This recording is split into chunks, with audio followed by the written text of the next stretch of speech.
रिक्षा, auto, रिक्षा रिक्षा या की please, या ना लवकर. घाणेकर नाट्यगृहाला जायचंय. चला. गॅस भरा जायचं. अहो कुठला गॅस हो, ऐका ना हो प्लीज. दाखवतो नंतर, आता वेळ नाही म्हणून मला.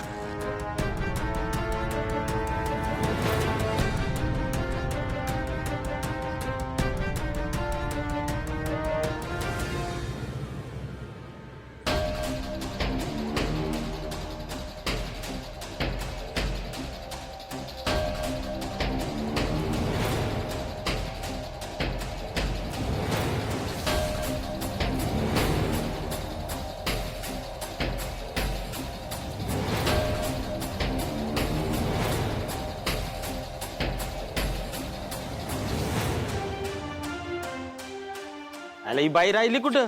माझी गाडी पंक्चर होऊन सुद्धा मी लवकर आलो.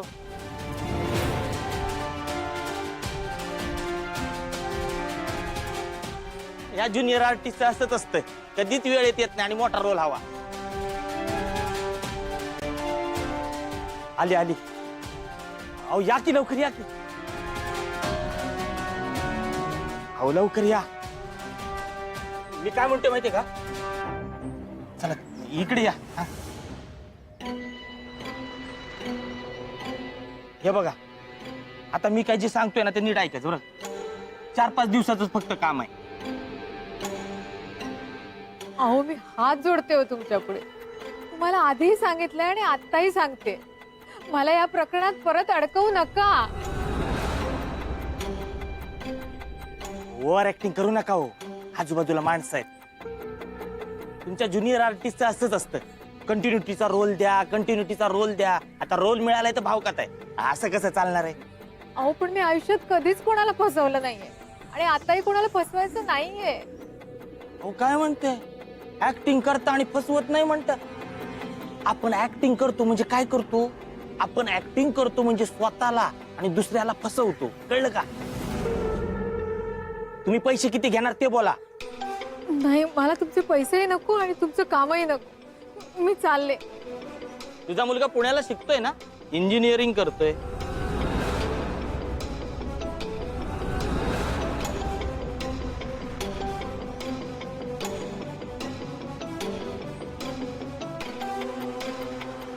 का आलात?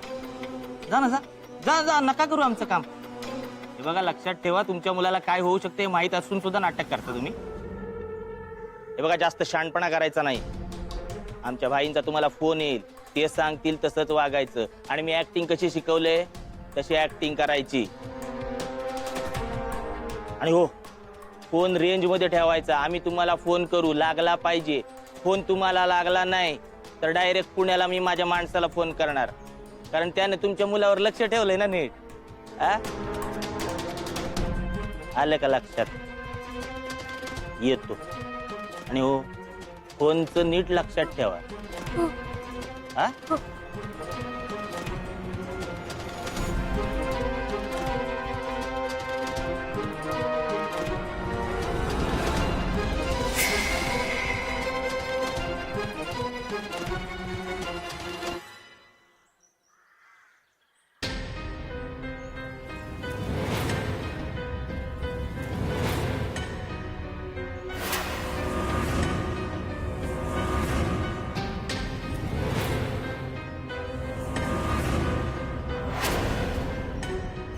अहो माझ्या ह्याच्यात काही दोष नाहीये, पण ऍक्टिंगची हौस आणि पैशाची गरज, म्हणून मी कामाच्या अपेक्षेने यांच्याकडे गेले होते. पण तुम्हाला फसवण्याच्या नादात मीच यांच्या जाळ्यात अडकले. प्लीज प्लीज मला माफ करा. मला पोलिसांकडे देऊ नका. खरा गुन्हेगार तर तो. मला माहिती.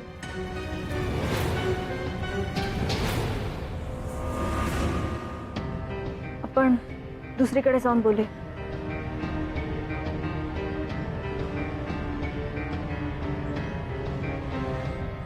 अहो ऐका ना, अहो ऐका, माझं काही नाही येत. हे बघा, तुम्ही आधी शांत व्हा. मी तुम्हाला कुठल्याही प्रकारचा जाब विचारायला किंवा तुम्हाला पोलिसात द्यायला आलेली नाहीये. तुम्ही खरंच असं काही करणार नाही आहात? माझ्यावर विश्वास ठेवा आणि मी जे काही सांगते ते प्लीज नीट लक्ष देऊन ऐका.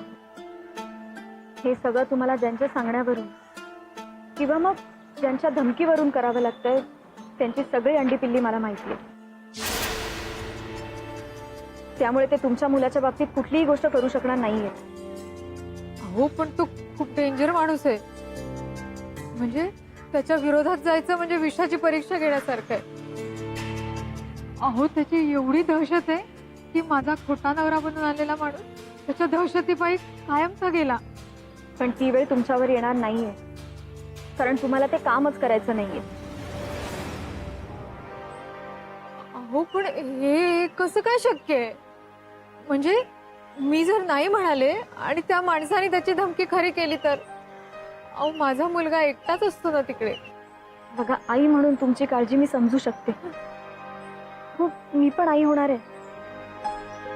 आणि मी माझ्या होणाऱ्या बाळाची शपथ घेऊन तुम्हाला सांगते की तुमच्या मुलाच्या बाबतीत असं काहीही घडणार नाही.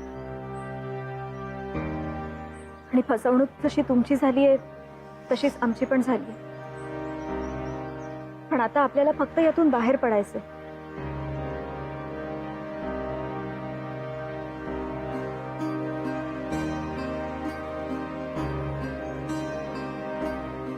अहो नको. हे पैसे ठेवा. अहो पण कशाला? तुम्ही आता तुमच्या घरी सांगायचं की तुम्ही आउटडोर शूटिंगला गेलेले आहात आणि काही दिवस तुम्हाला तिकडेच राहावं लागेल. अहो पण हे पैसे. हे बघा, तुम्ही हे पैसे ठेवा. या पैशांनी एखाद्या हॉटेलची रूम बुक करा आणि तुमचा फोन बंद ठेवा. अजिबात कोणाशीही कॉन्टॅक्ट ठेवायचा नाही. तुम्ही एक नवीन सिम कार्ड घ्या आणि तुमचा फोन आहे. मी यामध्ये माझा नंबर सेव्ह करते.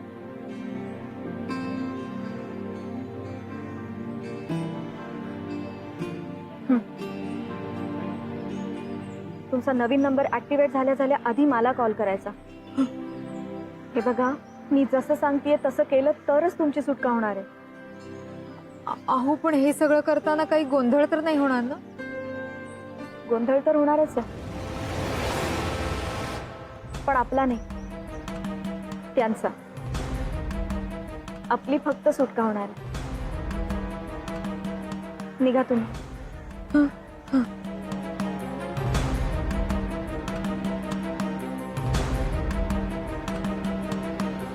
विक्रम, आत्ता कुठे खरी लढाईला सुरुवात झाली आणि या वेळेला पहिला वार माझा असणार आहे.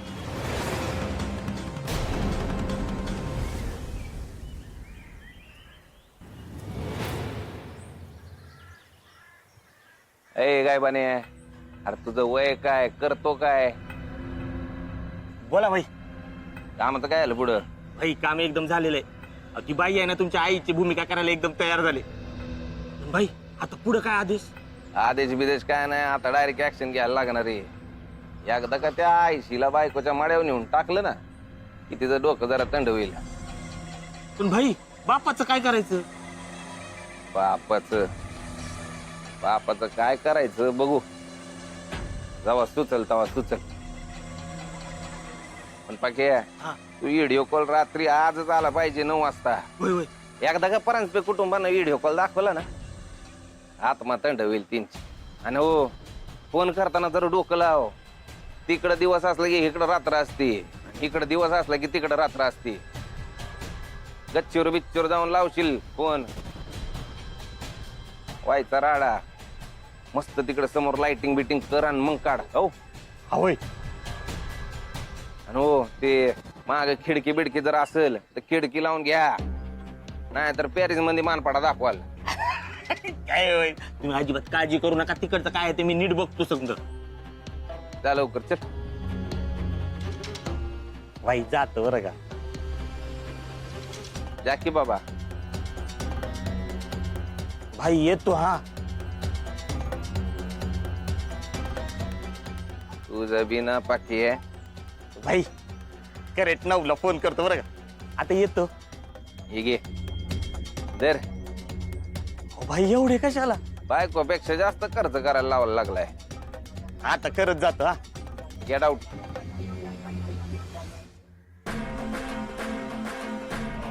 एकदा का तुझं झालं ना समाधान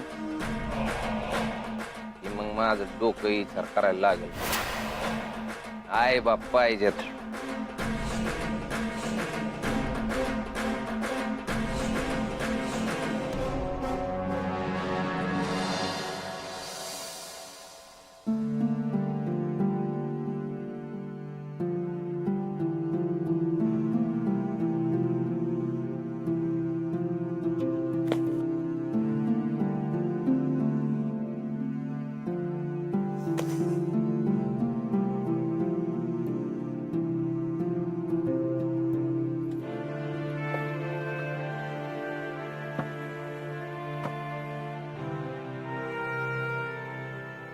मीनाक्षी, अगं किती वेळ? मंदिरात जाऊन यायला एवढा वेळ लागतो? तू अशी बाहेर पडतेस आणि मग तू परत येईपर्यंत माझ्या जीवात जीव नसतो. का एवढा वेळ लागला? आई हो देवळातून बाहेर पडले आणि फेरफटका मारायला मार्केटमध्ये गेले. पावसामुळे सगळ्या गोष्टी ना अगदी छान कलरफुल झाल्या होत्या तिथल्या. मग काय छत्री घेऊन आले. अरे वा, बरं झालं छत्री आणलीस. छान आहे की ग. तू मार्केटमध्ये फिरताना चांगली रमली होतीस वाटतं. मीनाक्षी, तू या दिवसात काय करू शकशील ना याचा मला आता अंदाज आलाय.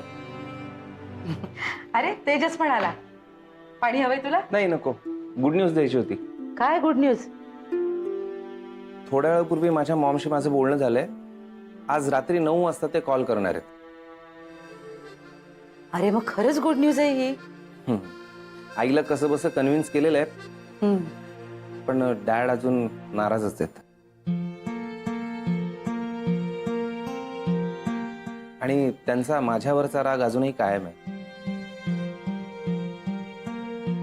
आई तयार झाली ना, आईने विश्वास दाखवला ना, मग काही हरकत नाही. शेवटी आईच मुलावर विश्वास ठेवते. मी वंसना सांगून येते, त्या नक्की खुश होतील. हो. आले.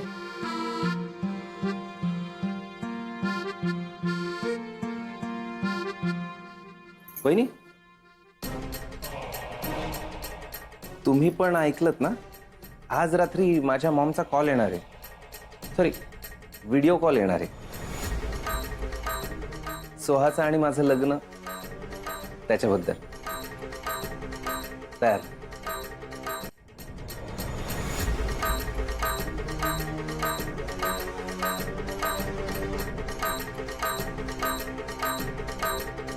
बायको, आता माझ्या आईचं फोन भूतलावर नाही येणार आहे का स्वर्गात नाही येणार आहे बघ. आई पाहिजे ना तुला माझी. ए,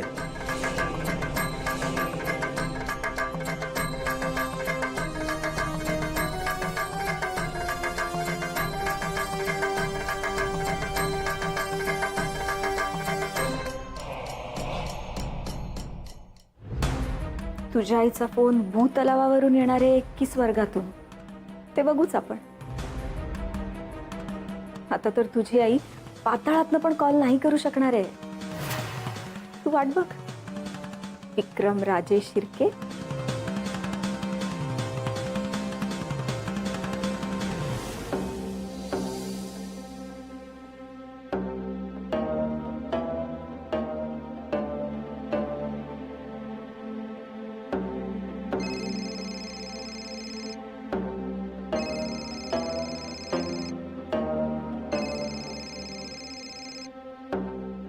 हॅलो. हॅलो. हा हॅलो मीनाक्षी, मला खूप भीती वाटते ग. तू सांगितलंस म्हणून मी नंबर बंद करून ठेवलाय. पण मला माहिती आहे की त्यांनी माझ्या नंबरवर खूप वेळा फोन केला असेल. अगं त्यांना जर कळलं की मी त्यांना फसवते तर माझं काही खरं नाहीये. हे बघा, तुम्ही काळजी करू नका. जोपर्यंत तो माझ्या नजरेसमोर आहे तोपर्यंत तो तुम्हाला काहीही करणार नाही.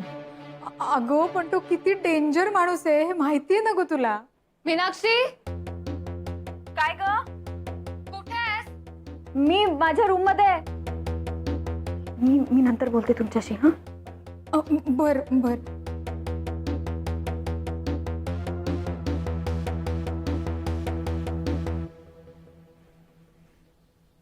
काय ग, काही काम होतं का? काम नव्हतं, तुझ्यासाठी काहीतरी आणलंय ते द्यायचं होतं.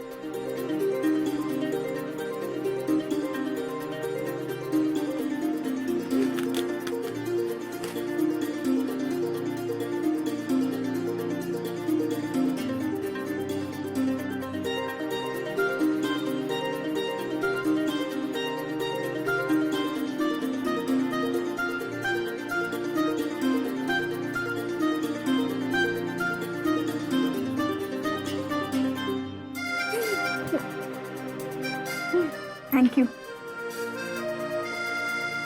खरं सांगू सोहा, तू या घरातली पहिली व्यक्ती आहेस जिला कळलंय मला काय हवंय ते. बस ना.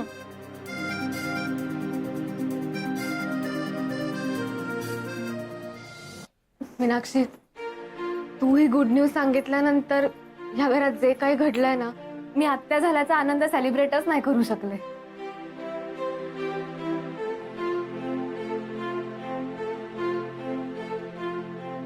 Meenakshi, thank you so much.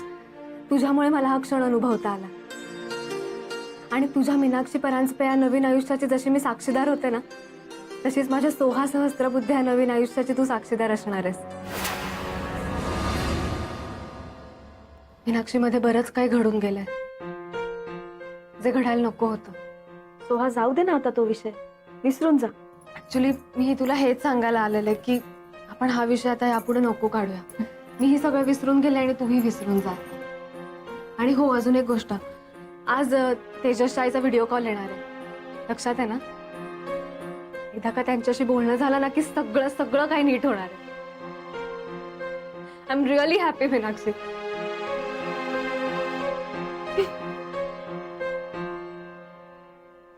बरोबर बोलतेस तू सोहा, आता सगळंच नीट होणार आहे. बरं, मी येते आता.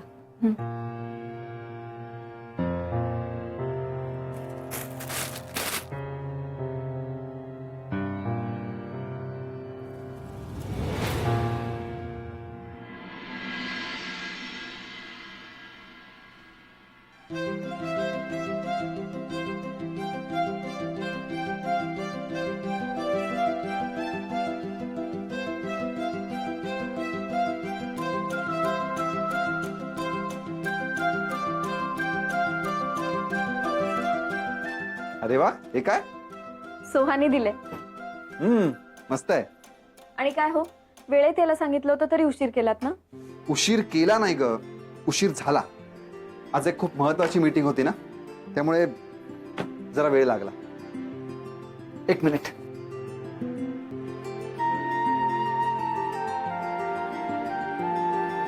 हे बघ.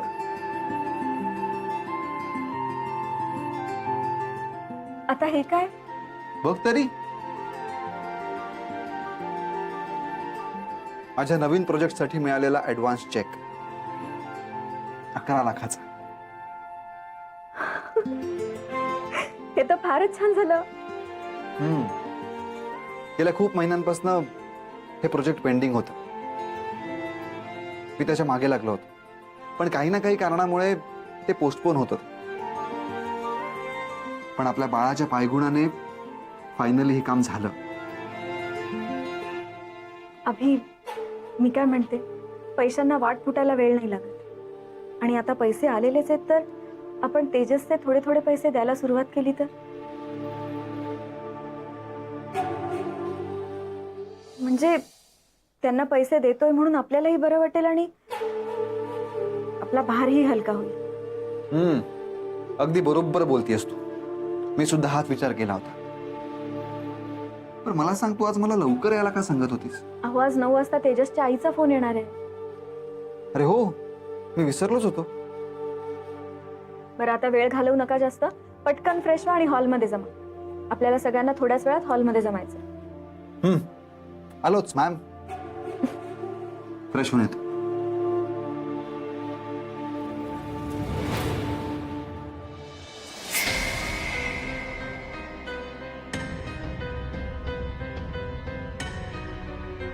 विक्रम राजे शिर्के, तयार राहा. तुझं पितळ सगळ्यांसमोर उघडं पडणार आहे लवकरच.